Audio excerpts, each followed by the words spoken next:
Good afternoon and welcome to today's special service to honor Eshinni-sama, Kakushinni-sama, Lady Taiko Kujo, Lady Yoshiko Ohtani, and the many, many BWA women who gave so much of their lives and dedication to the Buddhist women of the world in Enmanji. My impression is that they were the backbone of Buddhism. We should also remember that the Buddhist Women's Association is one of the largest Shin Buddhist organizations very active today. Here at Enmanji, I am very proud and honored to say that my grandmother was Enmanji's first BWA president, or in those days, the Fujinkai. And my mother and sister have also led our BWA to today's existence. And off the subject from our family tree is my cousin, who is Enmanji's first female to be temple president. With our honored ladies' past encouragements and inspirational paths, our hopes and dreams should be lived today and to continue keeping the BWA very strong and active. Also, let us remember to continue to urge and encourage our many long-standing and new BWA members to participate and to continue keeping Enmanji BWA alive and active. Please be seated with hands together for meditation.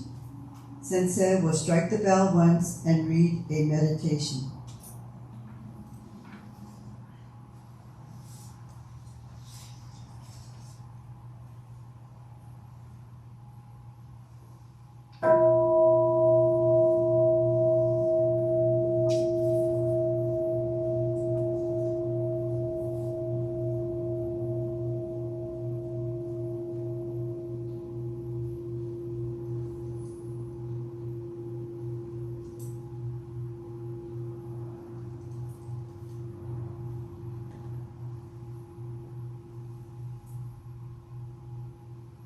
golden chain. I am a link in Amida's golden chain of love that stretches around the world. I will keep my link bright and strong. I will be kind and gentle to every living thing. Protect all who are weaker than myself. I will think pure and beautiful thoughts, say pure and beautiful words, and do pure and beautiful deeds.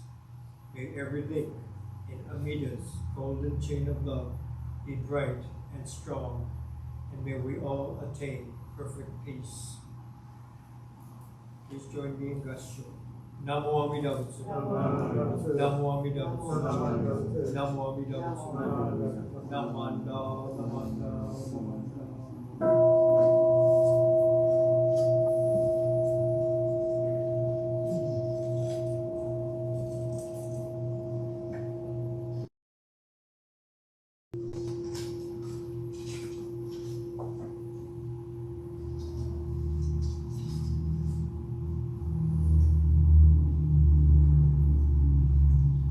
Please stand for the opening gatha, Shinran's family, on page 126 of the White Book.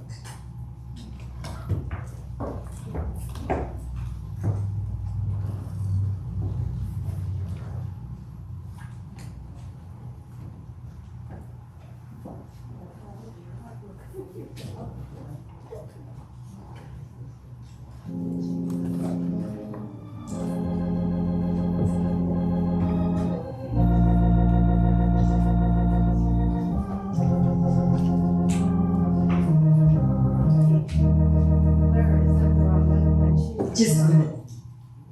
Can't put pages it on because this is the wrong pages. Shinran Sama.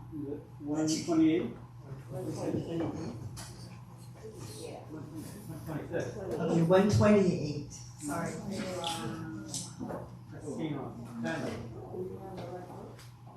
The white. Shinran Sama is 126. No, Shinran family is in the white book. It's in this book. 28.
Namo Amida. Namo Namo Amida. Amida. Namo Amida.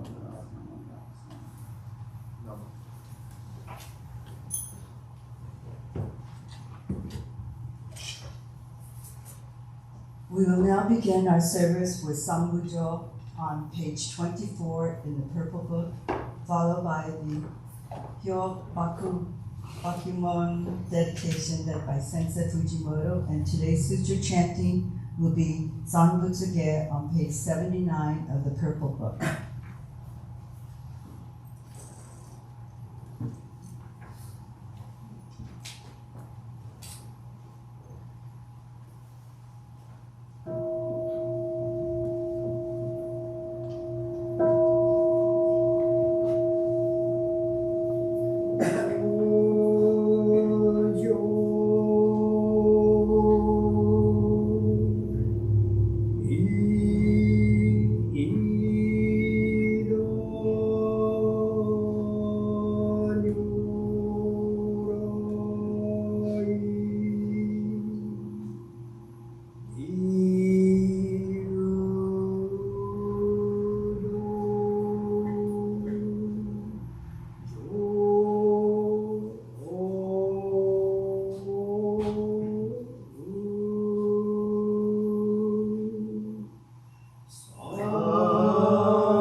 We are gathered here in the tranquility of our temple and our homes to commemorate the 2022 BWA Memorial.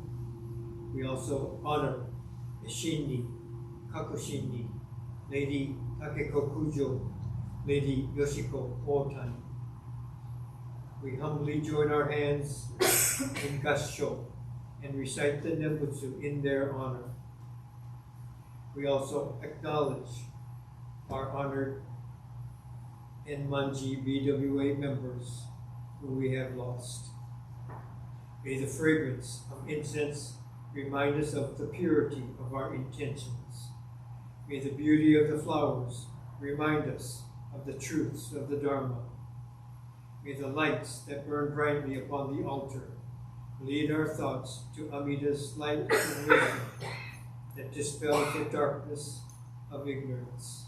Namo Amida Butsu. Namo Amida Butsu. Namo Amida Butsu. Namanda.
Today, our Dharma message will be delivered by our supervising minister, Reverend Fujimoto. Sensei.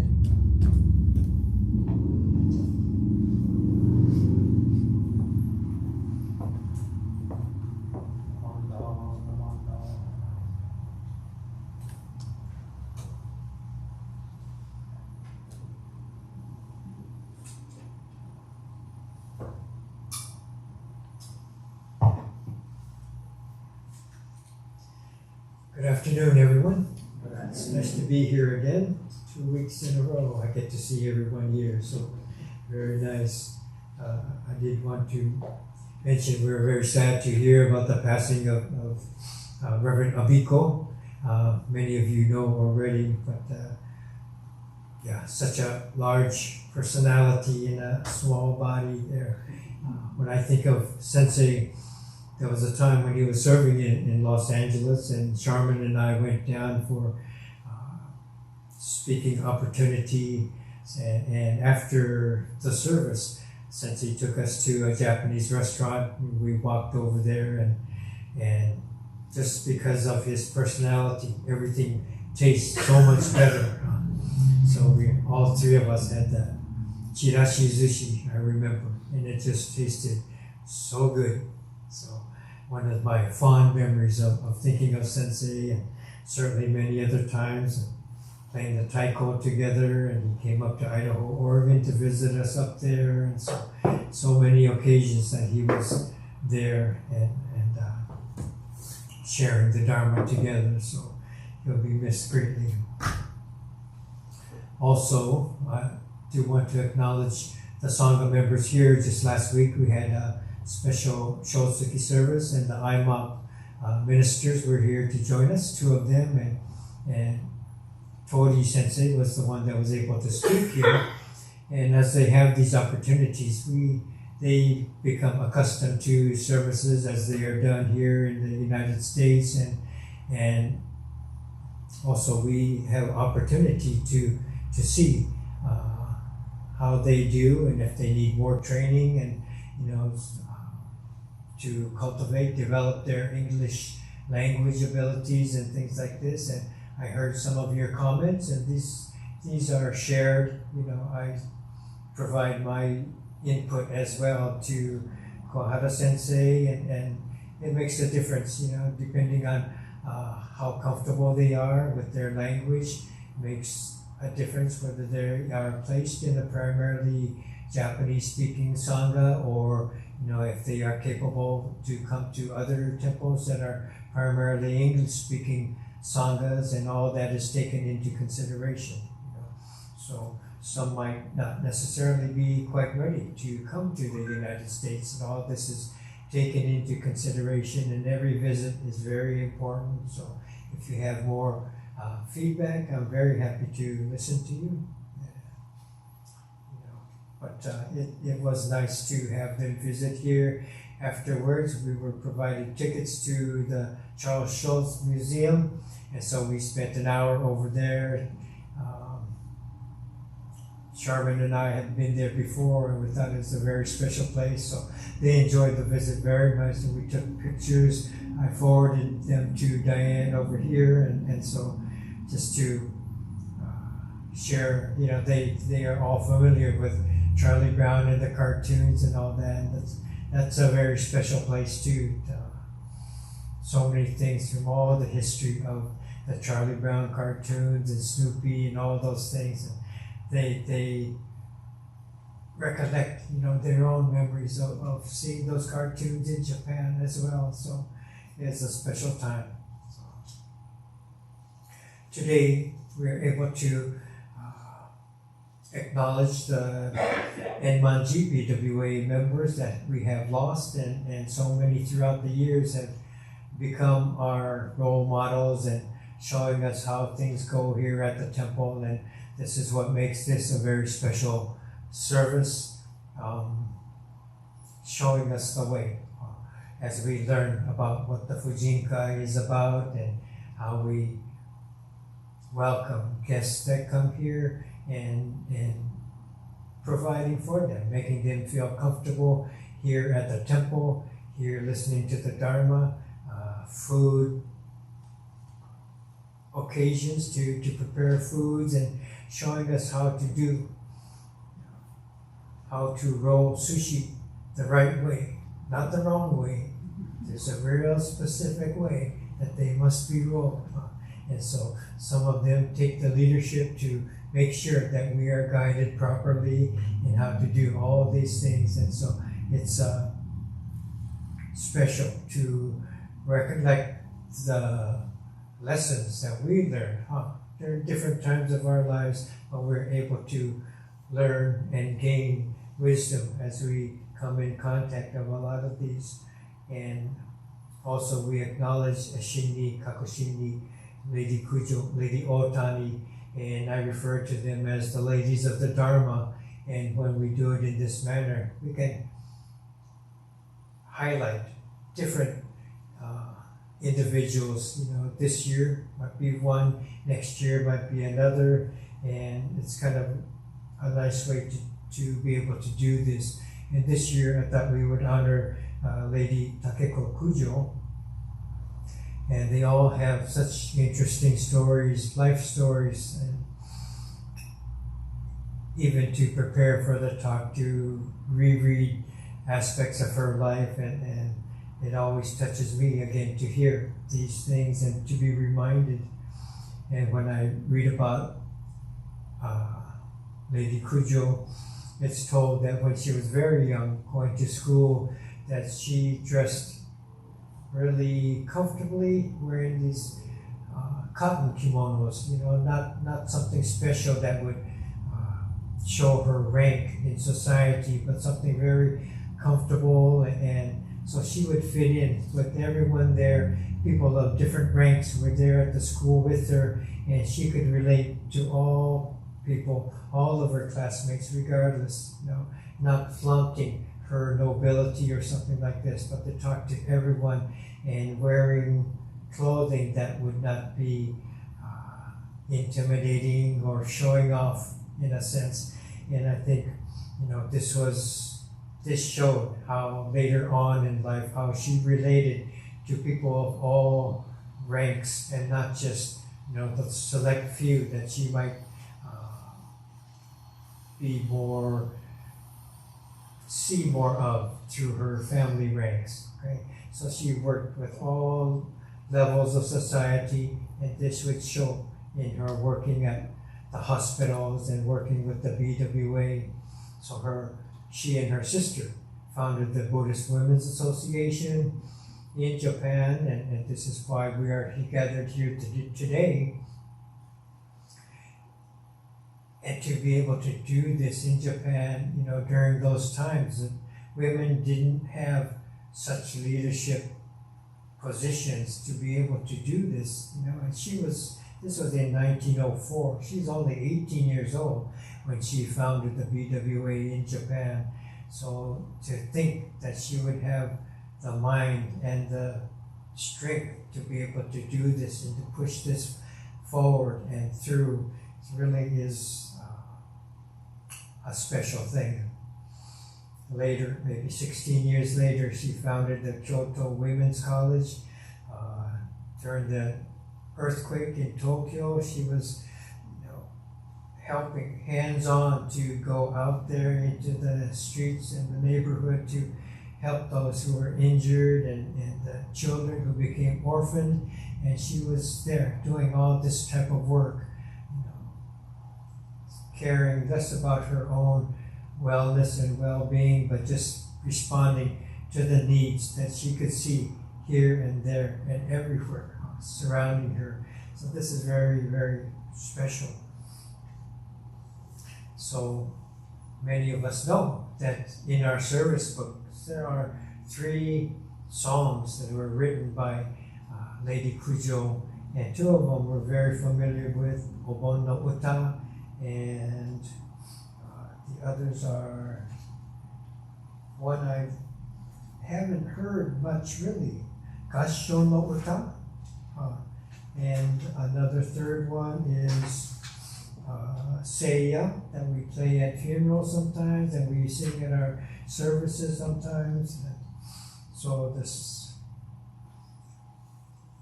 all of these poems, as I read through them, Gassho no Uta I was not particularly familiar with, so reading this, let me share this with you. Passing through fields and over mountains, the pitiful travelers wander aimlessly. How can they reach the other shore with eyes clouded and steps unsure? So she's pointing out people who have not yet encountered the Nembutsu teachings, and she refers to them as pitiful travelers wandering aimlessly. So without the Nembutsu, they have not yet encountered this teaching, and so they are guided by their ego-centered thoughts. So she feels badly for them. How are they going to be able to reach the other shore of awakening when they're still in this ego-centered bubble? Then her next verse, by the guiding light and benevolence of the eternal vow, we awaken and go forward on the unobstructed path. The shadow of life's misery disappears, and we offer Gassho from a joyful heart. So she's showing us the distinction, those who are able to live this life of Nembutsu, who come across the Nembutsu teachings and the vow of Amida Buddha, are able to go forward, without these obstructions that are caused by our ego-centeredness.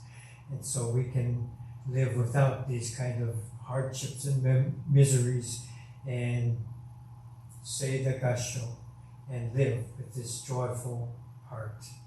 Okay? And so coming to this life of Nembutsu sounds more like the verses of Seiya that we might be more familiar with. And in Seiya, she writes, "How beautiful the starry sky. Who could know the mystery of the heavens?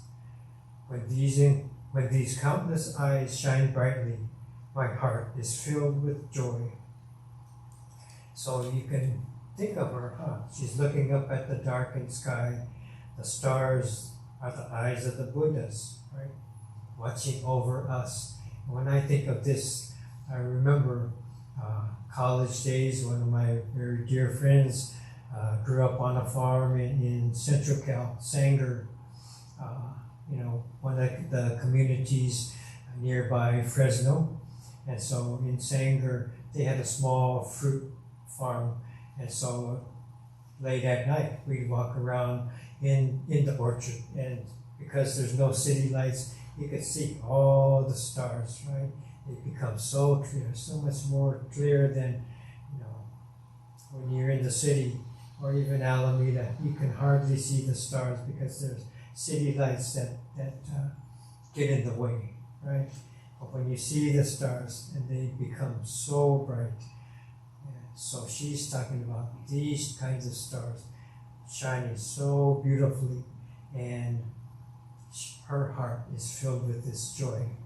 So more numerous than the sands of the Ganges are the Buddhas. When I hear that they watch over us night and day, my heart is filled with peace. So again, the compassion of the universe looks after us, guides us, and lights this path that we walk, our own life's path, walking with the Nembutsu teachings, and we continue on with peace and joy. We still have our hardships that we deal with, but at the same time, we have this sense that the Nembutsu teachings open to us and guide us and to ground us in these teachings, and whatever we do, we'll be okay. We'll be okay. We have these hardships, we deal with them one by one, knowing that things will work out. Things will work out. And in this sense, she has this very deep appreciation of the Nembutsu teachings, and hopefully we have that same sense. Maybe we were reminded of her poetry when we look at the stars. Maybe we're reminded of her thoughts when we recite the Nembutsu, not only of Lady Kujo's poems, but all of the people we lose, the BWA members. They are also our twinkling stars, showing us the way, reminding us. So when I think of her life, she such a poetry coming to her mind, and she also had a difficult life. Early on, she had an arranged marriage, and she went to Europe with her husband, and after 1 year, she came back to Japan. And he stayed on in Europe, continuing his work. And so she came back to Japan, and seems like when I read her poetry, maybe a sense of loneliness, thinking of her gazing up into the darkened, starry skies, and thinking of this poetry, writing this poetry. And as I was thinking about her husband, such a wonderful hearted, compassionate woman that she married, and she went back to Japan. He stayed in Europe. I thought, gee, maybe he was a kind of a jerk. I thought, gee, what kind of person was this? And so I felt like, gee, maybe not. Maybe I'm wrong. Well, hopefully not. But obviously they weren't together like this. And I said the same thing in Alameda, and afterwards one of the members maybe because they were separated, she had the power and the energy to do all the things she did. So straightened up, she became my bodhisattva, reminding me not to think of people as jerks, right? Sensei needs these lessons too. But yeah, kind of a sadness, just one life, 1 year together, and then kind of separated pretty much most of their lives, and working so hard during the Kanto earthquake to do all these things, and building the Asoka Hospital in Tokyo, and Asoka means without sorrow.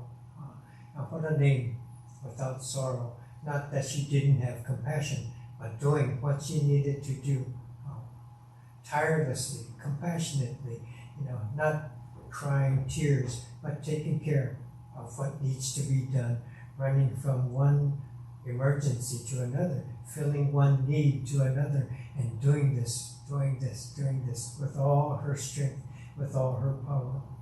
So I think when we think of her, we can be inspired, certainly.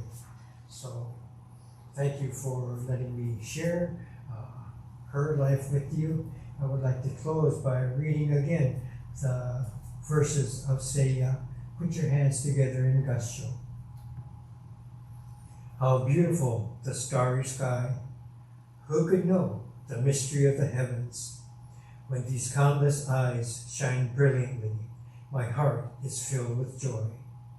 More numerous than the sands of the Ganges are the Buddhas. When I hear that they watch over us night and day, my heart is filled with peace. Namo Amida Butsu. Namo Amida Butsu. Namo Amida Butsu. Namanda. Okay, thank you very much for letting me share this Dharma message with you.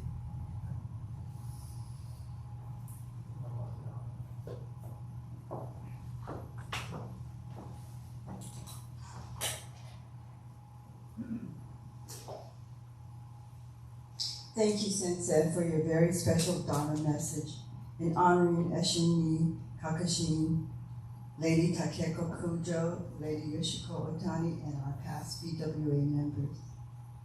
And now you could hear the Enmanji Temple sing Lady Kujo's Seiya. So will you all please stand for Seiya on page 226 in the Purple Book.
Namo Amida.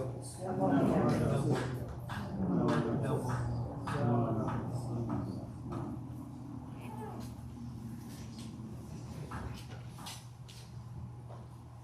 Next time, Sensei, you may see and hear our beautiful choir here at Enmanji. We say that. We'll practice. Are there any announcements?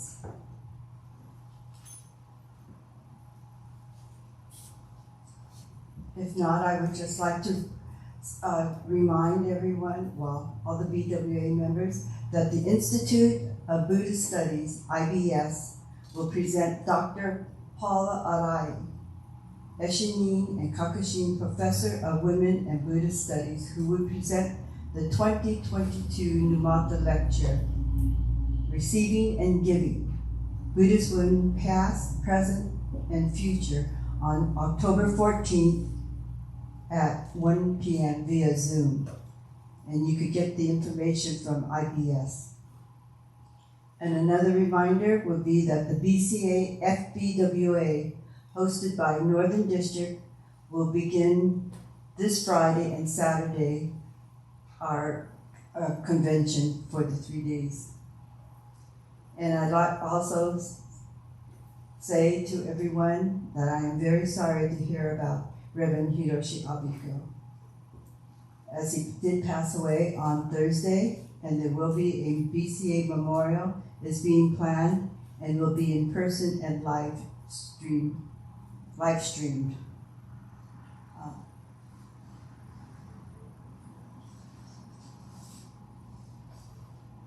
I'd like to thank George Thao for ringing of the kancho. Thank you to Kent Matsuda for the music. And thank you to our October Toban for the flowers, offerings, and light refreshments will be served outside for all those in attendance today. And for all those who wish to Oshoko and have not, please come forward before leaving the Hondo. And thank you for everyone for attending today's service, honoring our very special ladies of the past. Thank you.